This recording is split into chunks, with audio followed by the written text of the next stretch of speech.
After all these years, the Cleveland Indians are finally going to retire Chief Wahoo in 2019. And that just happens to coincide with Cleveland hosting the All-Star game. Is this a coincidence? I don't know. I can't tell you. But one thing I can certainly tell you is the Daily Dope is in the air.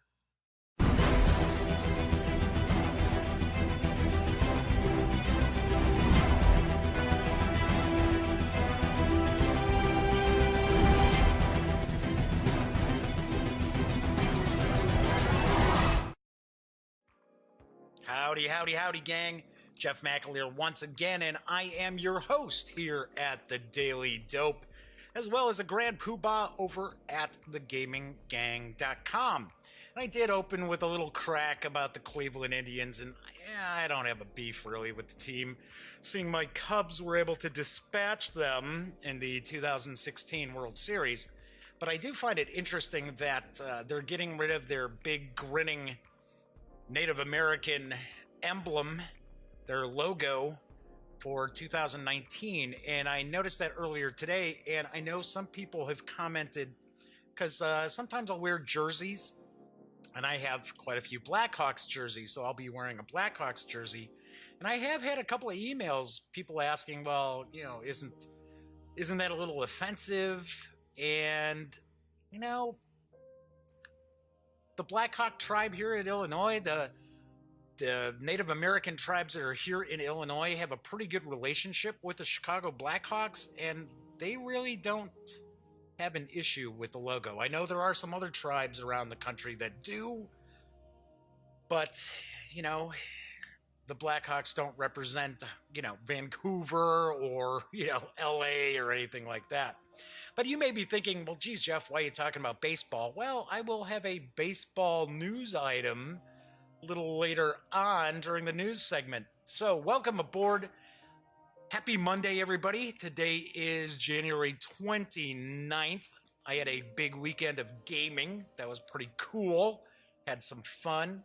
I will talk more about that on Wednesday because we played some more Fletcher Pratts, and the kids had a blast with that. But today I am going to do a review for Sakura Arms from the fine folks, over at Alderac Entertainment Group. And this is a really, really wild card game. It's just a small footprint game, but it packs tons of gameplay in it. And I will be reviewing this in just a little bit. Just so you know, there is chat available. It is not on screen, but there is chat through Twitch as well as YouTube. And I have a sponsor this week too, and I will talk a little more about Adventure a Week games in just a bit. But let's dive into the news. I've got some gaming news, and then I have some non-board game, non-tabletop gaming news to talk about as well. But I like to talk about all different geek culture things here on the Daily Dope. So first off, Portal Games has begun to reveal some of their 2018 releases, and I will talk about a few of those as the week progresses, but one that caught my eye right off the bat is called Detective, a modern crime board game. Yes, that's right, a modern crime board game. And I've got the dope. In Detective, a modern crime game, 1 to 5 players take on the roles of investigators working for the government agency Antares. Investigators are given login credentials to the Antares online database. It contains data about suspects, witnesses, and documentation from arrests and trials related to their case. Players are free to use the investigation manual, Antares database, and any other online resources they may find to help them solve the case, such as Wikipedia, Google Maps, and other available resources. Detective, a modern crime game, brings classic puzzle-solving card and board gameplay into the 21st century with the introduction of online research elements. This story-driven cooperative game includes 5 scenarios that can be played as a complete campaign. The game blends printed elements, where each case is represented by one deck of about 35 cards, with a complementary online component that allows players to investigate clues through their favorite internet-connected devices. Take on the role of a real detective. Use special online Antares database resources. Experience epic modern crime story. Yes, Portal still is a little weak on translating their press releases into English. Anyway, Detective, a modern crime board game, is slated for a Gen Con 2018 release, and as such, there isn't any MSRP info available just yet. I have seen some early indications the game will be for ages 14 and up and play in around 90 minutes to maybe even 2 hours. So, kind of unique. I have noticed that there are quite a few different game companies that are incorporating online elements into actual gameplay, not as something extra, but as an integral part of playing their games, and I'm still up in the air on how I feel about that. Gotta be honest. I mean, sometimes, you go camping, you bring games with you, don't have Wi-Fi, don't know. But this is one to watch, and as I did mention, Portal has a few different games that they've already revealed that are coming this year, and I'll have more about those later on this week. Anyway, my pals over at Cubicle 7 Entertainment have a new supplement available for the Lone Wolf Adventure game, and it will be hitting digitally this week. And there's also the pre-order that's going to be available as well. I've got the dope. On sale this week in PDF and pre-order, The Realm of Summerland for Lone Wolf Adventure game.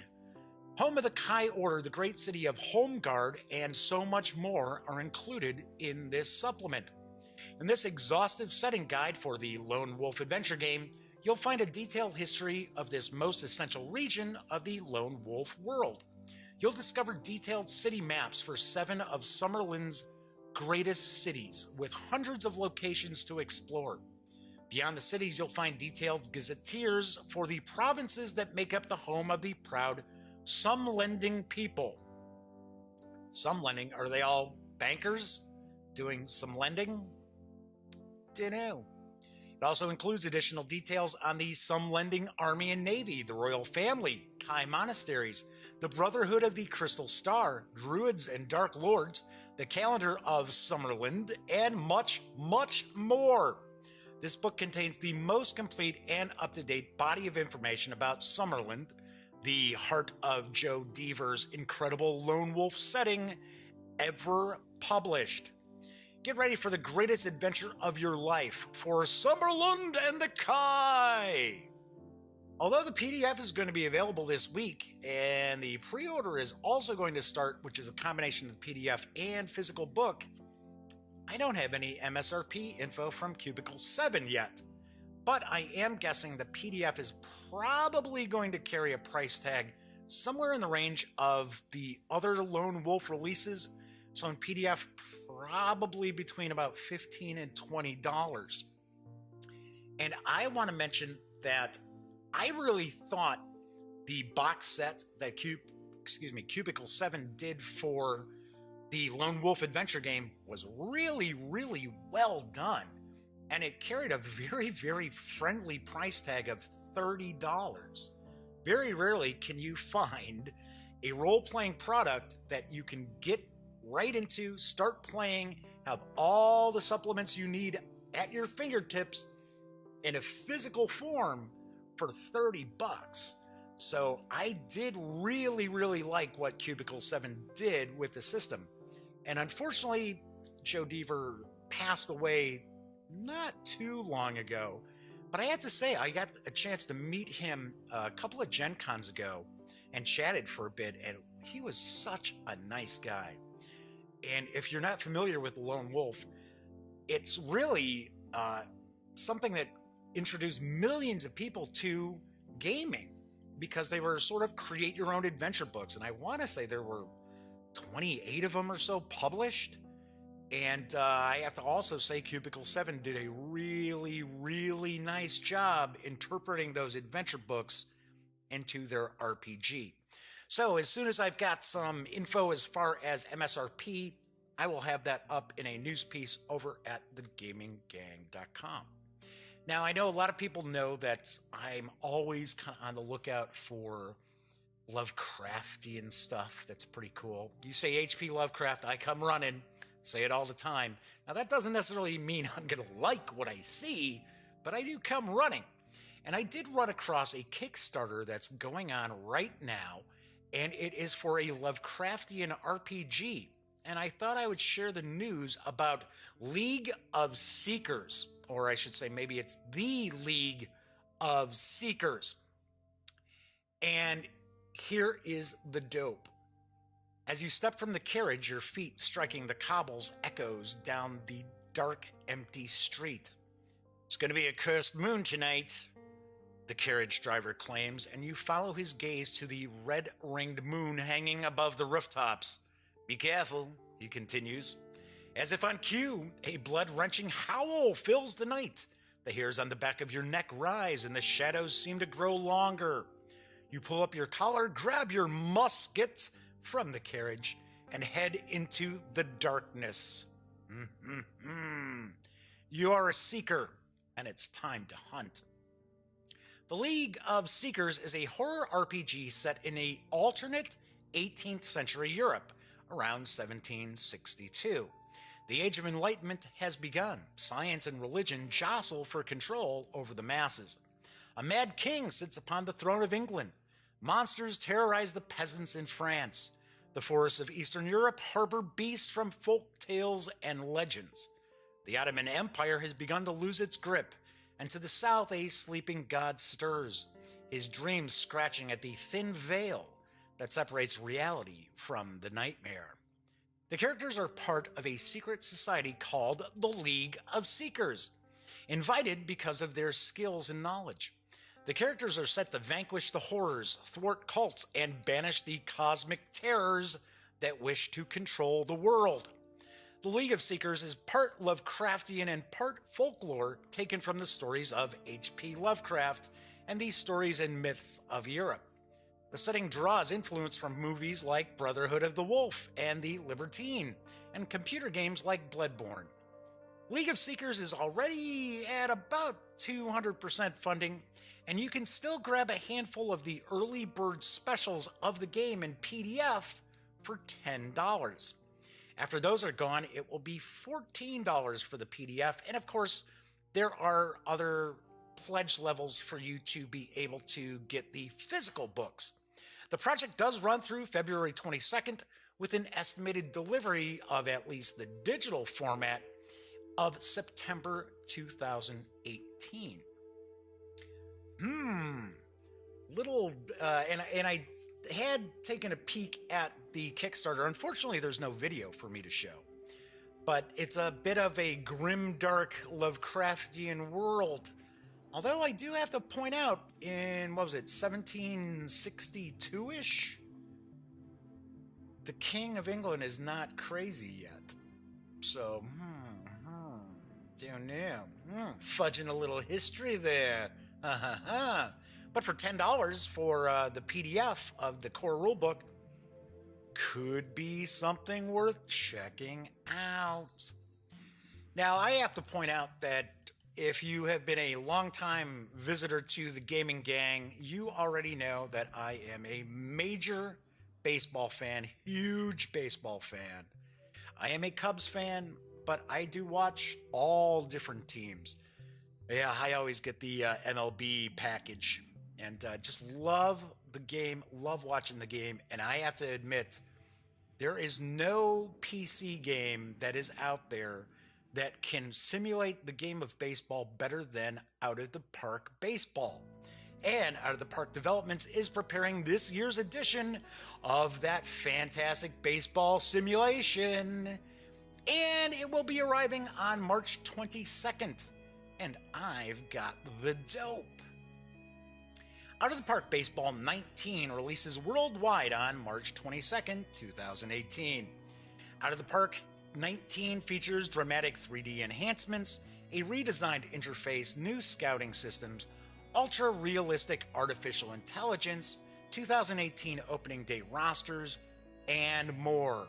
Although on March 22nd they won't have final rosters yet, but OOTP always does an update right when the season starts. You can pre-order right now and get 10% off and early access. Out of the Park Developments, an official licensee of MLB.com, the Major League Baseball Players Association, and MILB.com, has announced that Out of the Park Baseball will be released on March 22nd. It offers dozens of exciting new features and deep improvements to its award-winning gameplay.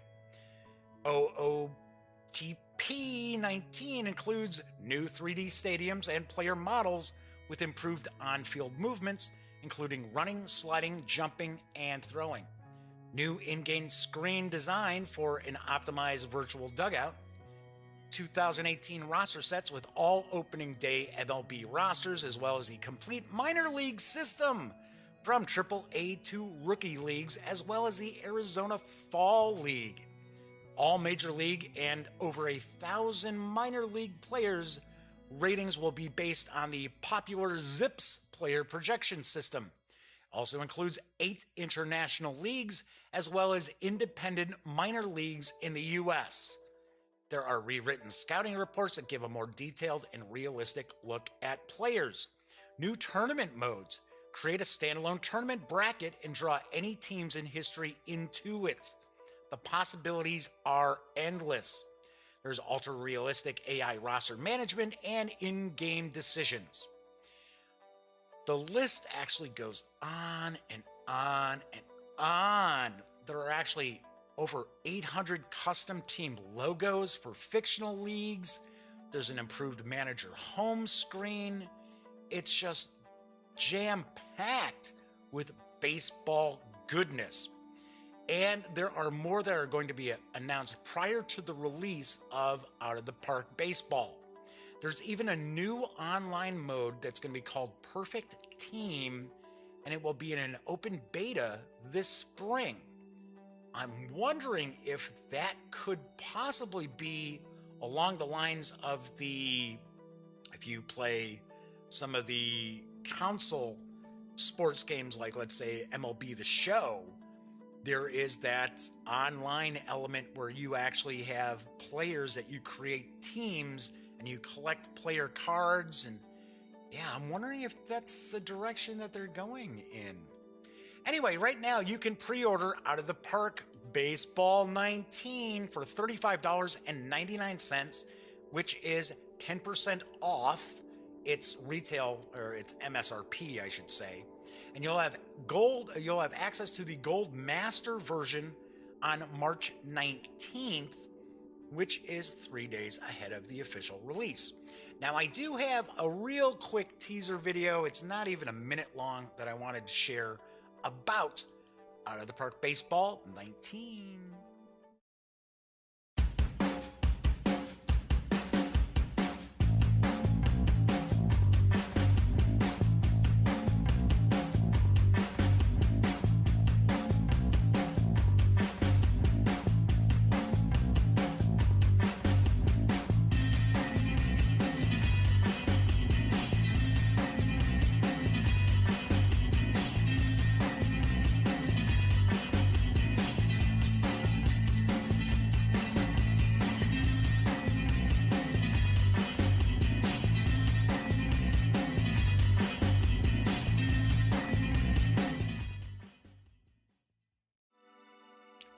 I have been a huge fan of Out of the Park Baseball for a long time, well over a decade.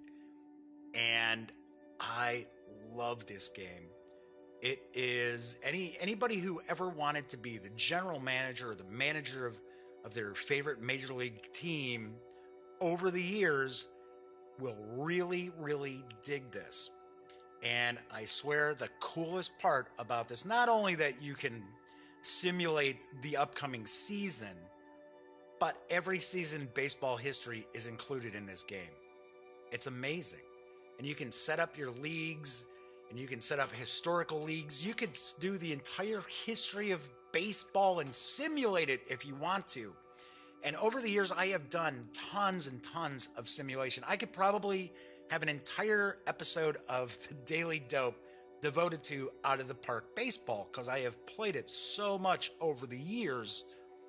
But I would do things like I'd have the Cubs, and I'd start the Cubs off in 1949, where they didn't have that really long tradition of losing yet. And of course, you're able to draft players as they become available as rookies. And I had Mickey Mantle prowling center field for the Cubs and stuff like that. And it's just the really cool thing about it too is you can delve into the game as deeply as you want. So you can have it set up where you're drafting players out of the Japanese leagues and everything else. Or if you just want to kind of simulate baseball history, you can simulate individual seasons. Man, I could go on and on about this. It is fantastic. The only thing that it doesn't have going for it is the graphics. Graphically, it's not going to knock your socks off. It's not MLB The Show. But they have made some improvements to the 3D models of the stadiums and that. So I'll be interested in seeing how that's done, because that's always kind of been the weakest part of it. So I don't even play in 3D. I just do like watch a play-by-play of the action. So anyway, so that is coming. I can't recommend checking out of the Park Baseball enough. Anyway, my final news piece is actually comic book related, and I found this pretty interesting because Valiant Entertainment has been acquired by DMG Entertainment, according to the Hollywood Reporter. The Beijing-based media company previously owned a 57% stake in the company as part of a multi-million-dollar investment in Valiant back in 2015. Now, Valiant CEO CCO Dinesh Samdansani, I believe that's how Dinesh pronounced the last name, he was part of the team that actually really revamped the company back in 2012, and he will be transitioning out, according to this deal, and that's at least what the Hollywood Reporter is saying. This is about taking it to the next level, said DMG founder, CEO Dan Mintz. I am not looking at expanding from a publishing standpoint, but from a motion picture standpoint. Mintz said that the plan is not to go in there and take apart what's working, and that would lead me to believe that what's currently going on with Valiant as far as their writers and artists is going to continue as it has in the past. Maybe. Really, it seems like this acquisition is more towards working on film, television, and other platforms. You can expect more strong storytelling with a defined road to other platforms, Mintz said. I'm also looking forward to bringing the writers close to the filmmaking process, which is something that is also important, and not keeping them siloed into the comic book area. In 2015, Valiant partnered with Sony Pictures for a 5-movie deal for 2 Bloodshot movies, 2 Harbinger War movies, and then a crossover between Harbinger and Bloodshot. After several delays, the first Sony film, Bloodshot, is scheduled for release in 2019.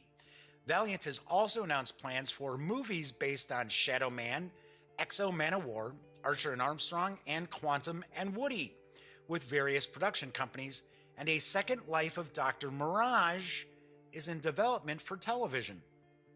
In addition to that, Valiant has also self-funded a web series titled Ninjak vs. the Valiant Universe, which is supposed to be released sometime this year.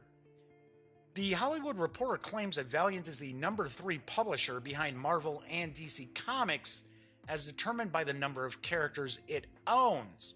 And I have heard Valiant make that claim in the past. And Valiant's a cool comic book company, but they're not number 3. Because they weren't even in the top 10 as far as direct market publishers in terms of dollar sales, which accounted for less than 1% of the market share. And as far as unit sales, they were number 9 with less than 1% market share. The reason why I wanted to mention Valiant is I think they're a really great comic book company, and they kind of a little old school in some ways. The artwork looks like comics, and one of my big griefs that I've got with more Marvel than DC is from arc to arc, from comic to comic, the artwork is just so varied that one comic you're reading, you're like, wow, this artwork is just outstanding. And then you pick up another title and it's very manga influenced. It's got a very anime influence to it. And it's like, what? Huh? And then you'll see that just in a title going from story arc to story arc because there's such churn as far as the artists and writers on the Marvel titles, where Valiant doesn't really have that. Of course, you've got writers coming in and out all the time, and artists as well, but they try to kind of stick to like it was the Marvel way back in the day, back in the 70s over at Marvel, where they wanted each artist to look a little similar, so they had a Marvel way of doing things. And Valiant has the same going on as well. Only thing I'm a little worried about is, even though the new CEO says that you're not going to really see too much change with Valiant, I sort of have a feeling you will see some things change with Valiant. Don't know. I'm keeping my fingers crossed that not so much as far as the quality of the books. The only knock I have against Valiant is they don't necessarily reboot the universe all the time, but they're constantly rebooting the characters in new comics. And I guess we see that a lot with other companies too. You always see all these number ones floating around. But every time I turn around, it's a new Quantum and Woody series, or it's another Archer and Armstrong series. And it's like, can't you get to like 12 issues before you do that? Anyway, so that is the news for today. I've got quite a bit cooking this week. So today, of course, I'm going to review Sakura Arms. Tomorrow, I am going to unbox Tokyo Ghoul. So I am going to take a peek at this from the folks over at Ninja Division. So that should be pretty interesting. On Wednesday, I am actually going to review This War of Mine. I know it's War Game Wednesdays, and this War of Mine really doesn't fall into Wargaming Wednesdays, but it's an amazing game, and I think a lot of war gamers out there would really appreciate the title if they haven't checked it out yet. I also just recently received, and unfortunately it's upstairs, I just got the expansion that GMT released for Wing Leader. So I think what I'll do is I'll actually show that off on Wednesday too and do that review. Thursday, I will be doing a review of Rise of the Drow from Adventure a Week Games. So that will be on Thursday. Friday is still a little bit up in the air. But I was just mentioning Adventure a Week Games, and all this week I am going to be sharing some cool stuff about AAW Games. And if you didn't already know, there is currently a sale on DriveThruRPG for the PDFs from Adventure a Week, and they are 50% off. I believe it's 10% off the printed editions as well. I'm not sure how long that sale is going to go on. But if you follow the Gaming Gang, if you watch the Daily Dope, you know I am a massive fan of role-playing games. Since I first got started, I should say, back in 1978. A long time. And I'm always on the lookout for cool things that are going to make me a better game master, or inspire me with some new ideas for adventures, or, it's not beyond me to actually take a published adventure and run with it after doing some tweaks. So if you are a fan of 5th edition Dungeons and Dragons, Pathfinder, or Starfinder, I am certainly going to recommend that you swing over to adventureaweek.com, and right now you can score the first 3 issues of their Adventure Chronicle magazine absolutely free. It's the Adventure Chronic. Yeah, it is the Adventure Chronicle. I almost said it was the Adventure Chronicles, but no, it's the Adventure Chronicle. So each issue is jam-packed with news, reviews, different character classes, spells, adventure nuggets. It is just loaded with gaming goodness.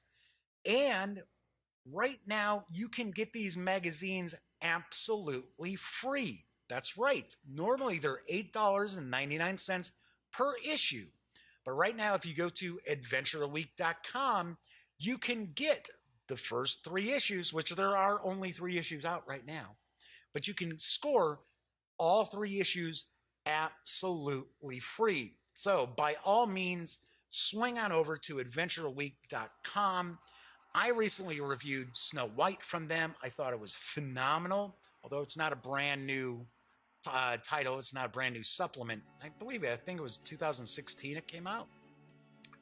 Wow, was that good. And I'll give you a little clue as far as my review on Thursday. Rise of the Drow is excellent as well. And I do want to point out, if you happen to play a different fantasy RPG or a science fiction RPG, say maybe you're a fan of 13th Age or, I don't know, Traveler, anything, go get these issues, because any clever game master can port stuff over from any system from one to another. It's not that tough, folks. Well, I should say it's not that tough for me, because I'm not a huge mechanics guy. So I have actually been considering running a campaign for my nephew and his friends. And I really want to do Call of Cthulhu, because that's what I've done forever.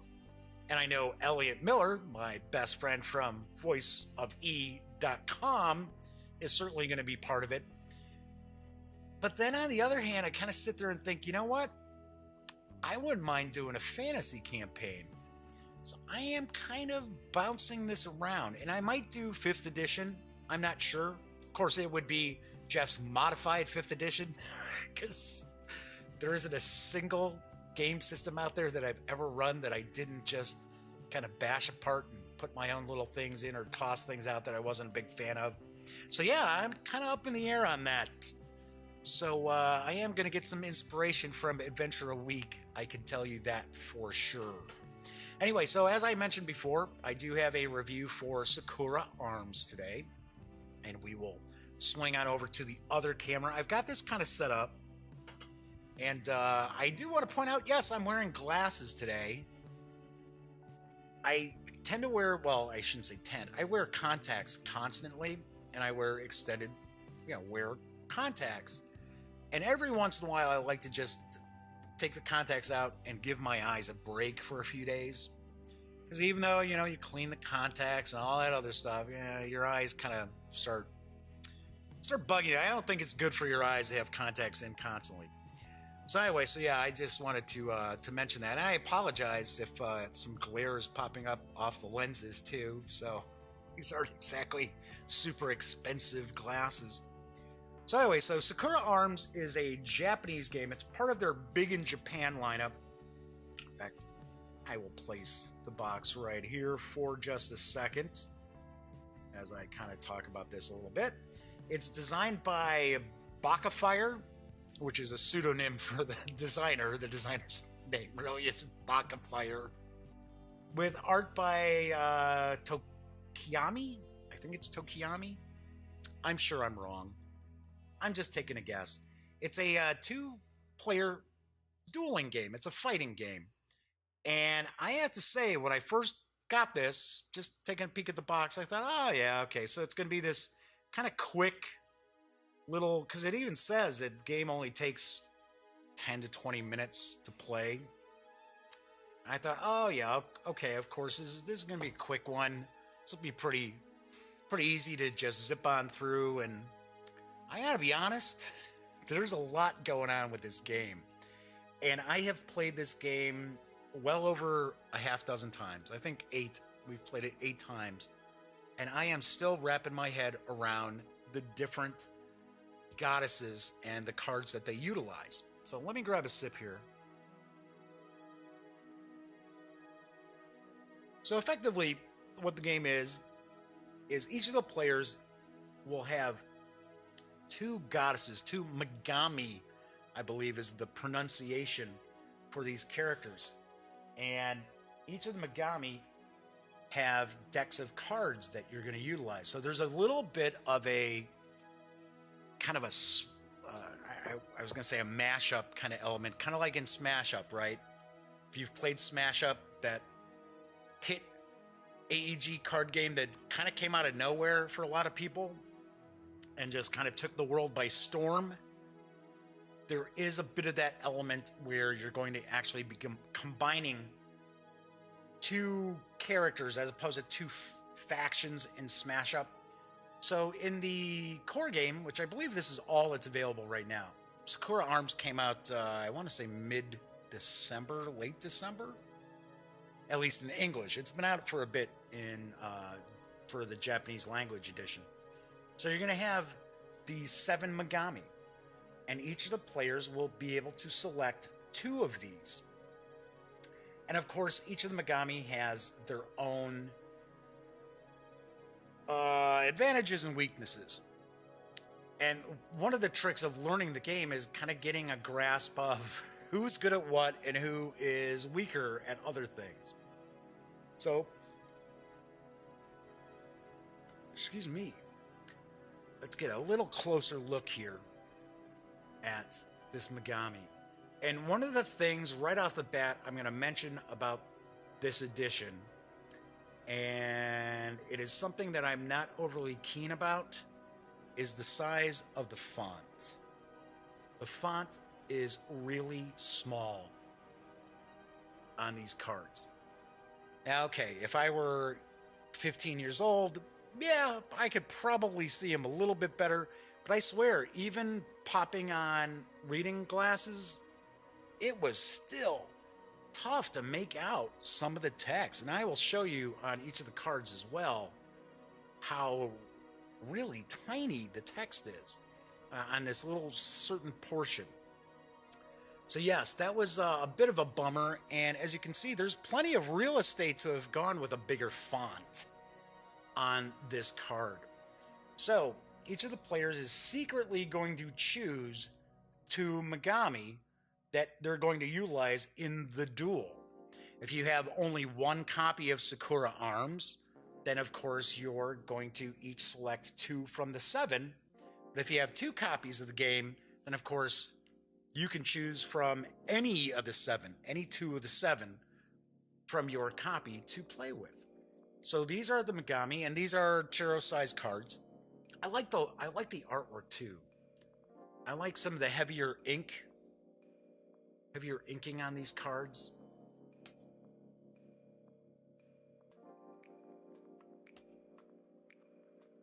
But yeah, see, look at how tiny that text is. I joke around that Race for the Galaxy, I always kid around where it's like, that has got to be the smallest text on any cards for a card game I have ever seen. Well, I think we have a new champion, to be honest. This is actually a really interesting Megami because she plays a little differently. She's got this umbrella.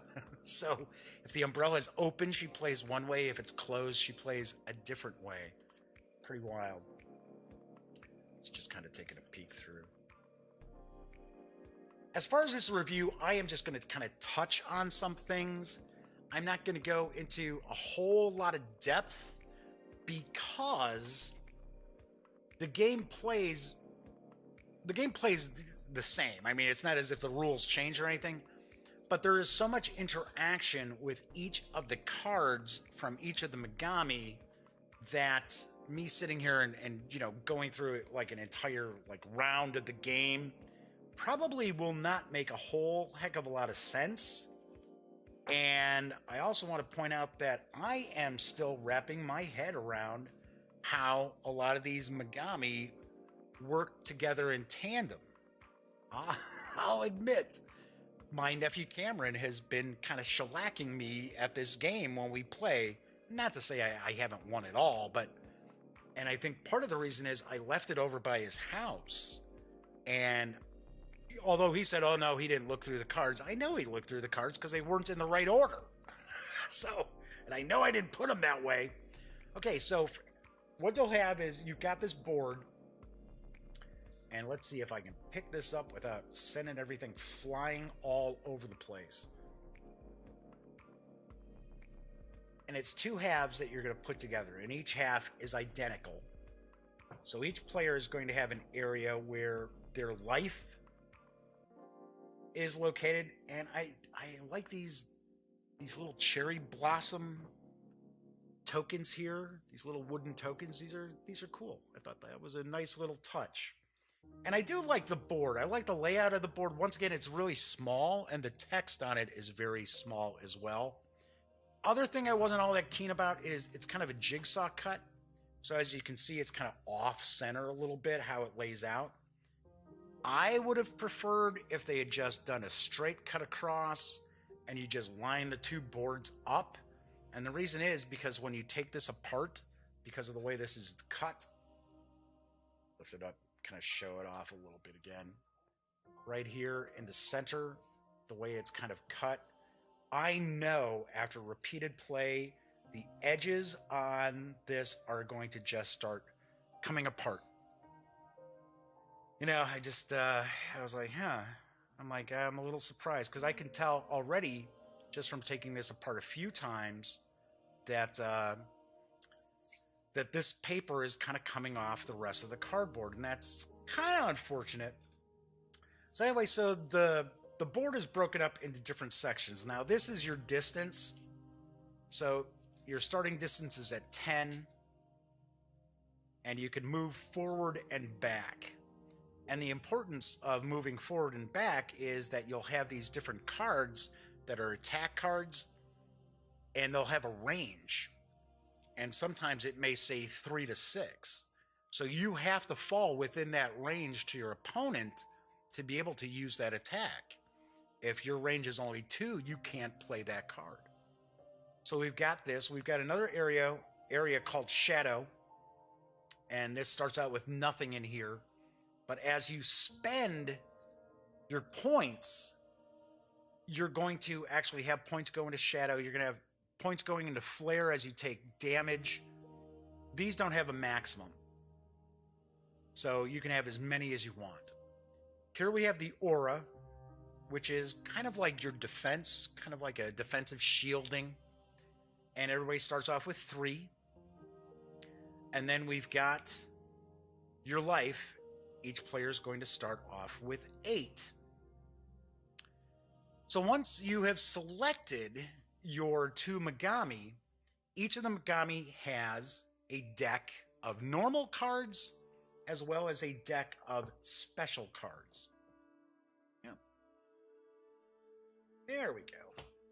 So, for an example, this Megami here has these normal cards, and it'll show, it says normal cards on it, and there are going to be 7. And the way the card is broken up is you'll see what it does. If it's an attack card, if it's a response card, if it's an enhancement card, which is sort of along the lines of a card that's going to stay in play. Or you also have throw cards, or through cards, I should say. And you'll see up in here, it's going to show the indication. It's going to tell you what is this card. It's an attack card, attack card, attack card.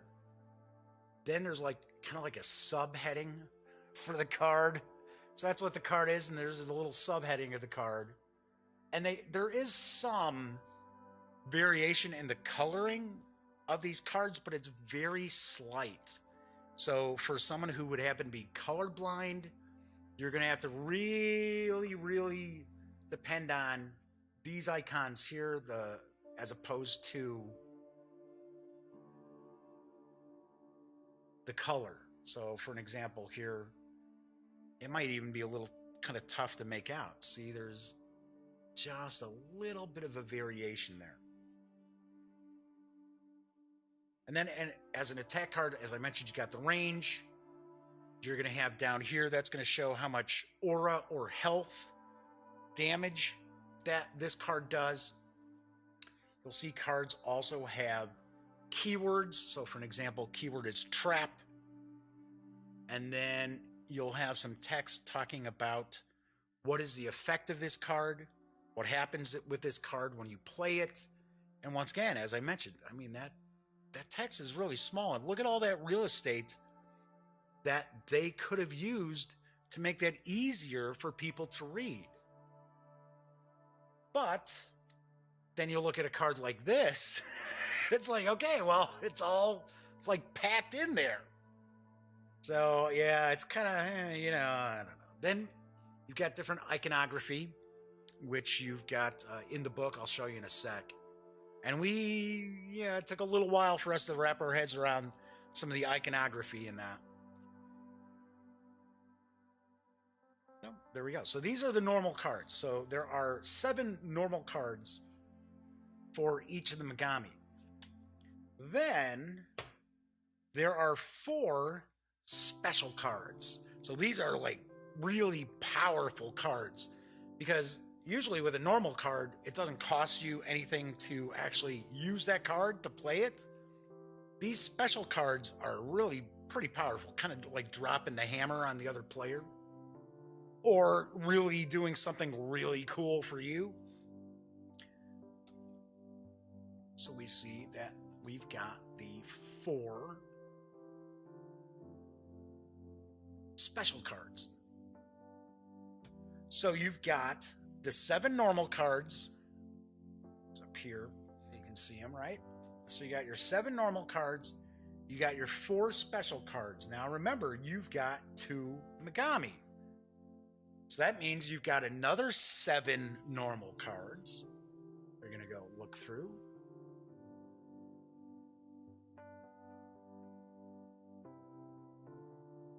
So you've got another 7 there, and then you've got 4 more special cards that you're going to choose from.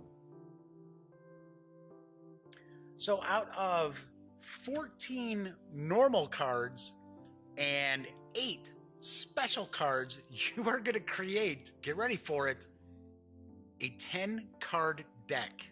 Well, you're not even really creating a 10-card deck, because your special cards are going to go off to the side.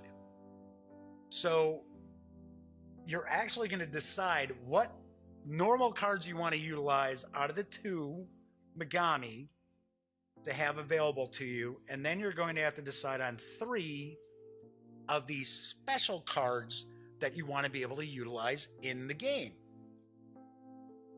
Once you're familiar with how to play Sakura Arms, you're supposed to be able to do your deck building in 3 minutes or less. I have to say that neither Cameron nor I feel comfortable enough with these Megami to be able to sit there and just go, okay, yeah, 3 minutes. So, yeah, it's cool. Don't get me wrong, but I just can't imagine. I guess, yes, once you know this game inside and out, and you know the 7 Megami inside and out, I suppose you could do it in about 3 minutes. All right, so once you have put together your decks, and I'm just going to randomly take the 3 here, and I'm just going to randomly take these here.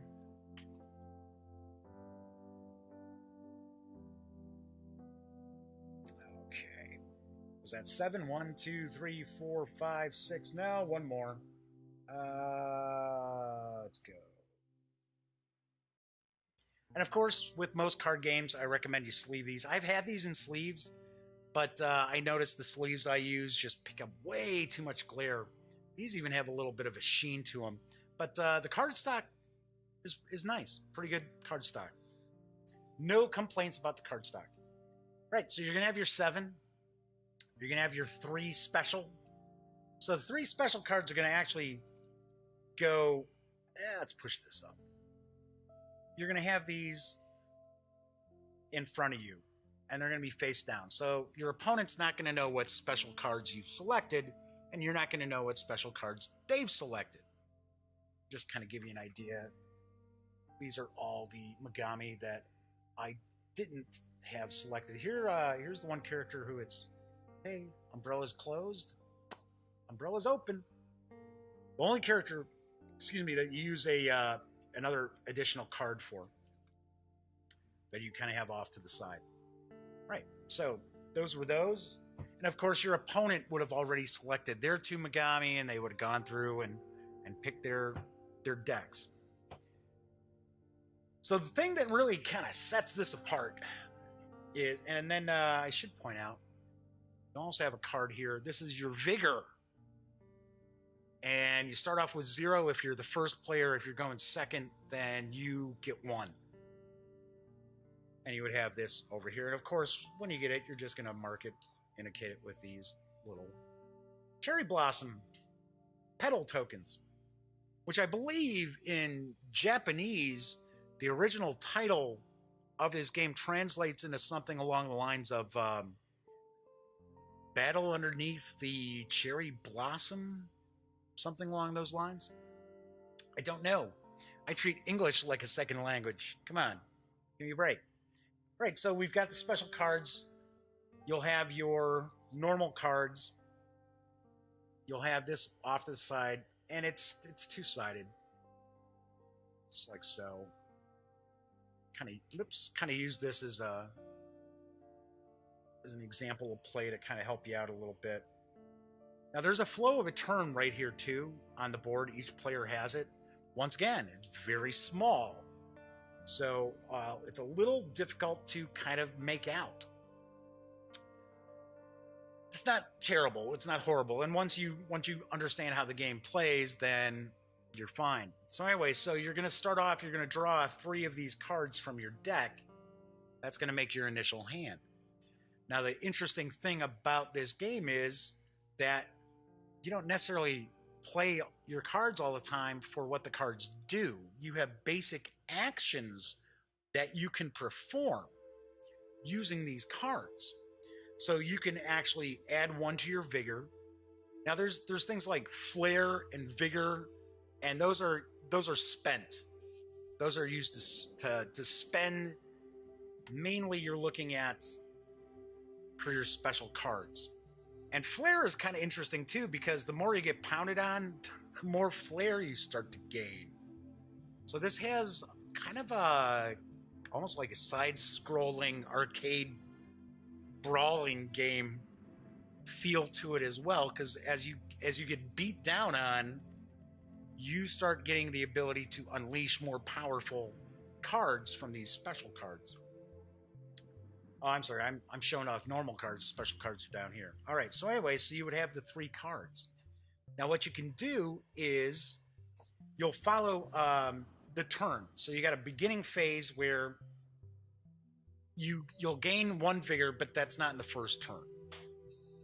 So if you're the first player, your Vigor is 0. You've got nothing.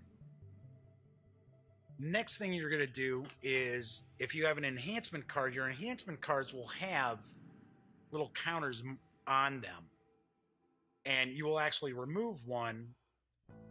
So they don't stick around forever. They eventually will get used up and discarded. You can also use you can play a normal card or spend a Vigor to move.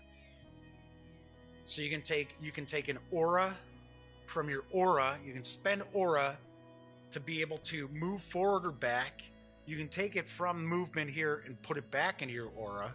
I mean, there's all these different things going on.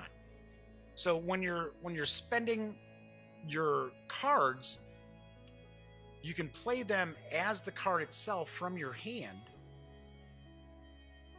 or you can actually play it face down and take what's known as a normal action. So like I said, you can move forward, you can move back, you can move a token from the shadow area and put it into your aura, or you can move an aura to your flare. Like I said, lots of stuff going on.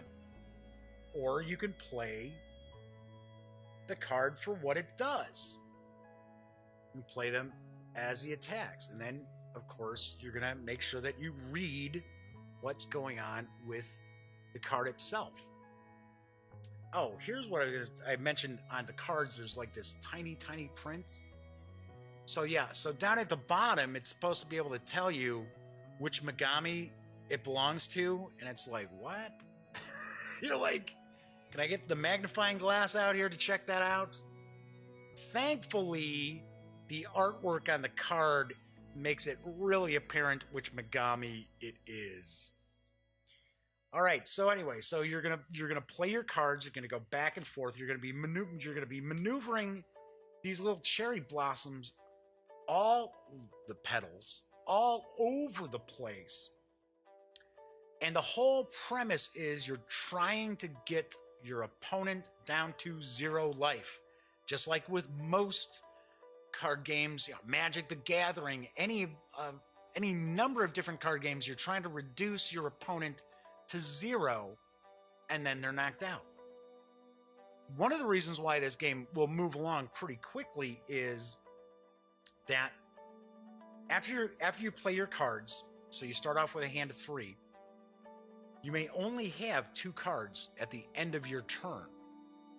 You will draw 2 cards at the end of the turn to your hand.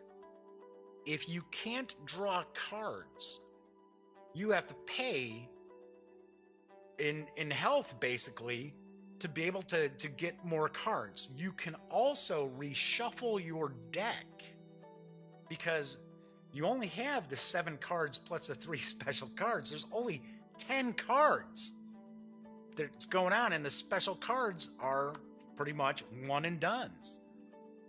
So you're going to constantly be sitting there refreshing your deck to be able to have your cards back available in the deck to you. And that was pretty cool. I like that because it helps speed up the whole process.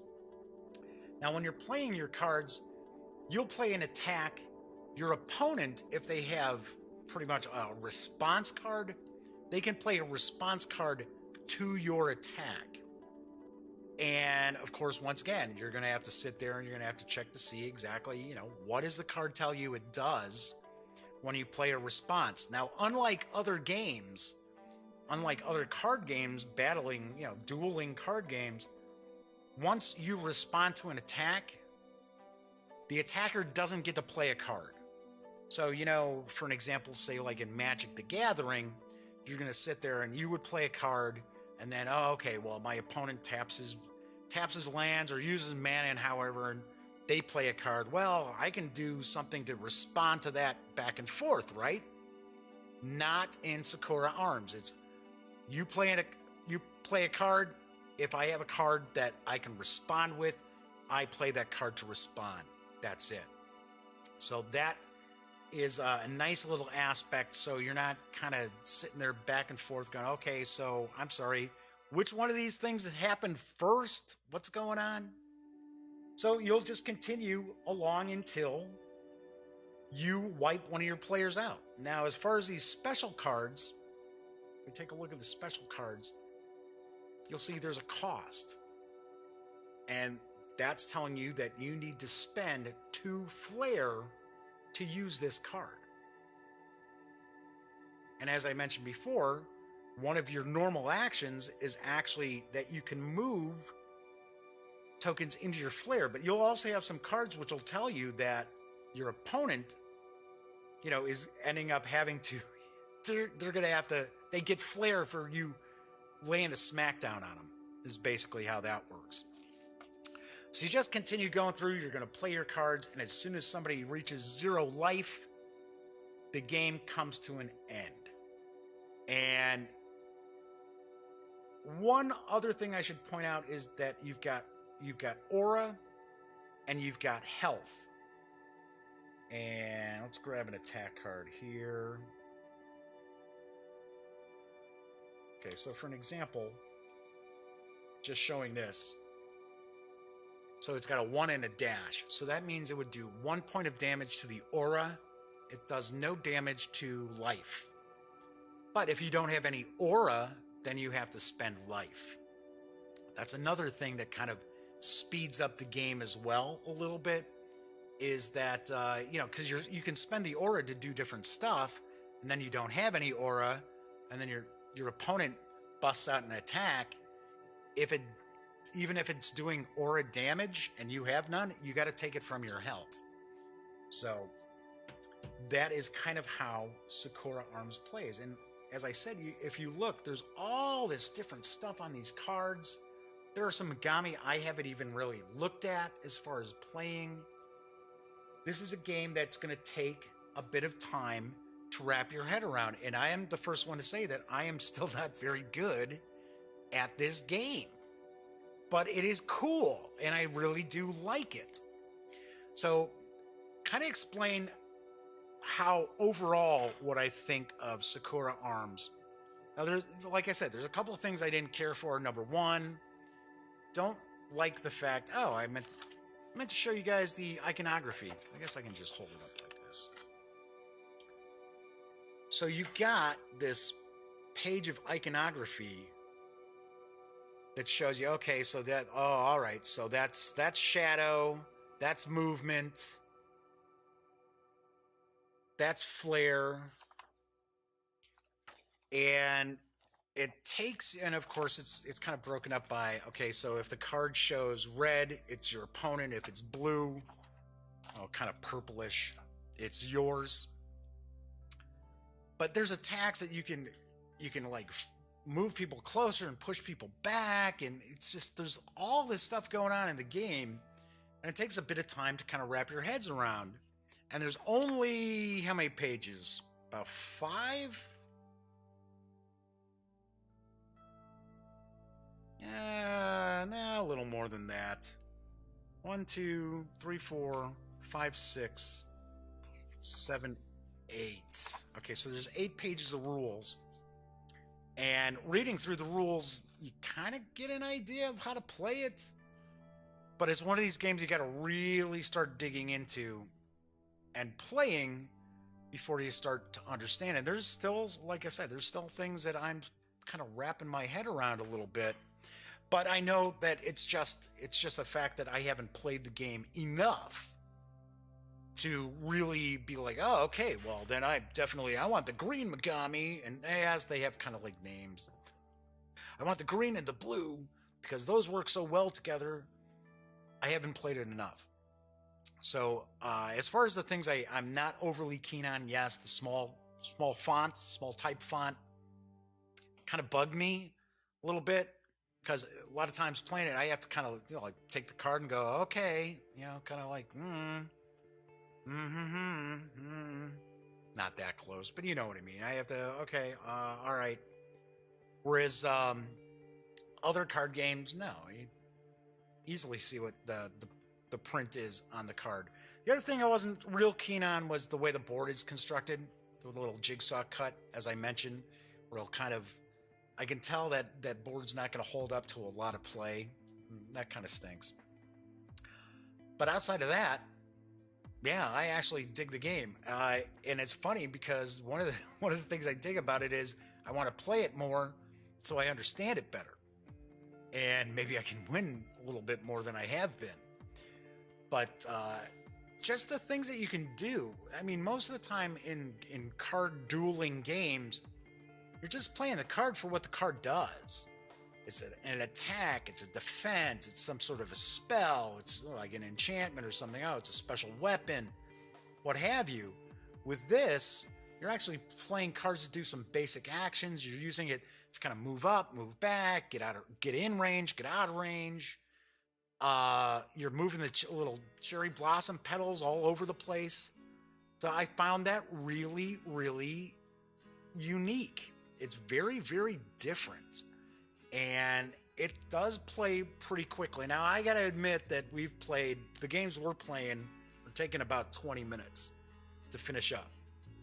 Because even after playing it multiple times, there are still some things that don't come naturally to us while we're playing the game.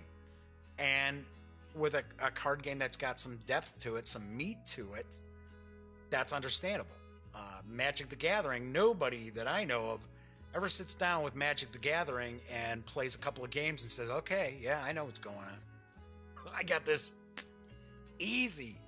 Absolutely not. No, that's why there's frequently asked questions all over the place. So as far as Sakura Arms, I personally think that it's really, really aimed at some older gamers. Now, one thing I will point out, if you have kids who, maybe they play Pokemon or Yu-Gi-Oh! And they're thinking, oh, hey, that artwork looks really cool. Hey, mom, dad, let's pick up this game. You, of course, understand your children and their capabilities much better than I ever could. So, there's an 10-year-old girl out there who's in all these Magic tournaments and does pretty well. She's not up there yet. She's not, competing for the big money yet.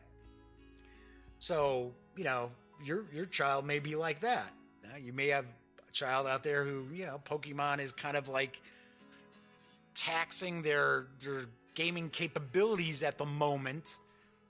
I would say don't pick up Sakura Arms to play with them. Now, if you want to play it with friends and family who are a little bit older, a little more experienced in gaming, by all means, because it is a cool game. It is kind of a cult hit in Japan, and I have heard some stories of, I guess, like gaming conventions or conventions overall, where people had lined up and waited, hours to get the game or some new expansions that have come out, of course, for the Japanese language edition. I like a lot of the stuff going on with Sakura Arms. Like I said before, I dig the fact that there's other little things that are going on. You can spend a card to not actually use the card, but to perform a basic action. I thought that's pretty cool. I like I still haven't figured out a lot of the combos that I'm sure people who play a lot of Magic and other games of that ilk would come pretty naturally to them. Say, oh, looking at these two cards, oh, that's pretty apparent. Sorry, I gotta be honest, it's nothing, I haven't figured those out yet. But all in all, even though I have the quibbles with the board itself and with the font being so small, it's an excellent game. And it's not an expensive game. It's a very small footprint game. Easily throw it in a backpack, bring with you. Even when you're first learning how to play, your first few duels aren't going to take more than 25, 30 minutes. Once you get the deck picked out and you start playing the cards in that, even the first few games that we played, maybe 15 minutes. I don't know if that's necessarily because we weren't real good at the game. Maybe that's it. Only took about 15 minutes for Cameron to knock me out most times, though I did get him a few times. So all in all, I'm going to give Sakura Arms a very, very solid 8.7 out of 10. Got knocked out of the 9 range just because the board and the font, but I didn't ding it too badly. I would have put it about a 9. So yeah, really, really enjoyed it. A lot of times some of the Japanese games that are coming over to the US, not so much AEG. I mean, AEG's got a pretty good track record with their Japanese titles. But some of the other games that I've run across are kind of bizarre. Maybe they're just not translating right. Maybe it's just culture differences. But yeah, Sakura Arms is very, very cool, very good, and I highly recommend it. Anyway, so that is the show for today. As I mentioned, tomorrow I will be back and I will be unboxing Tokyo Ghoul, the card game, from Ninja Division and Funimation. I think it's pronounced Funimation. Yeah, it's Funimation. So anyway, when you're not watching the Daily Dope, be sure to visit thegaminggang.com for all the latest in gaming news, reviews, comics, movies, TV. Come on, you know the drill by now. Get your geek on at thegaminggang.com. And until tomorrow, thanks for watching.